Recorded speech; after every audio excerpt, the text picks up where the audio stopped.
Market అయితే 22,500 నుంచి 23,500 ఆ రేంజ్లోనే కదలాడికలు ఉన్నాయి. బాగా ఇది వస్తుంది. ఇప్పుడు ఆ 22,500 కూడా కట్ అయింది, కొంచెం కిందకు వచ్చిందా అంటే కొంచెం కిందకు వచ్చింది యువరాజా.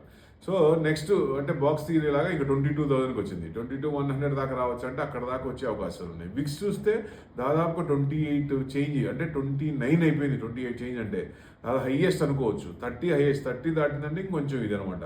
అంటే కోవిడ్ అలాంటి టైంలో 85 విక్స్ హై అంటే ఎంత అన్సర్టనిటీ ఉందో, ఎంత వాలటాలిటీ ఉందో అప్పుడు చూడాలి. సో ఇప్పుడు 30 నుంచి కొంచెం తగ్గాలి. ఎట్టి పరిస్థితుల్లో తగ్గితేనే బెస్ట్. ఒక రకంగా తగ్గచ్చు.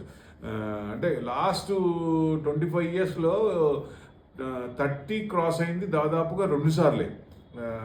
రికవర్డ్ కూడా 2 times ఓన్లీ ఆఫ్టర్ క్రాసింగ్ 85.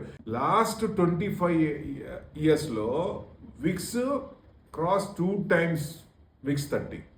25 ఇయర్స్లో 30 క్రాస్ అయింది. ఇప్పుడు మనం 29లో ఉన్నాం ప్రస్తుతం.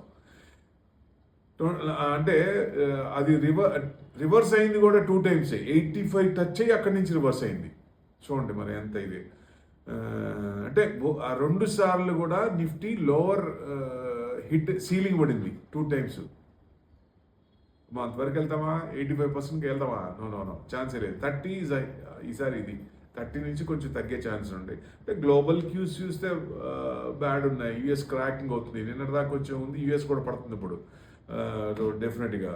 సో నెక్స్ట్ ఆర్బీఐ కూడా కొంచెం ఆపరేషన్స్ మొదలుపెట్టింది. నిన్నటి దాకా ఐఎన్ఆర్ 94, 95 దాకా వచ్చింది. ఇప్పుడు సో 96 అయిపోతుంది తొందరలో. 100 కూడా అయిపోయే ఛాన్స్ ఉంది. ఇప్పుడు మొదలు పెట్టారు వాళ్ళు ఆపరేషన్స్. ఎందుకంటే ఆర్బీఐ ఏం చెప్పిందంటే forex exposure to bring down, అక్కడి నుంచి తగ్గించాలి, దాన్ని మ్యాక్సిమం 100 మిలియన్స్ వరకే చేయాలి, అంతకు మించి. ఎందుకంటే కొన్ని వీటికి 400, 500 ఉన్నాయి మిలియన్స్. సో అవన్నీ కూడా తగ్గించుకునే అవకాశం ఉంది ఇప్పుడు.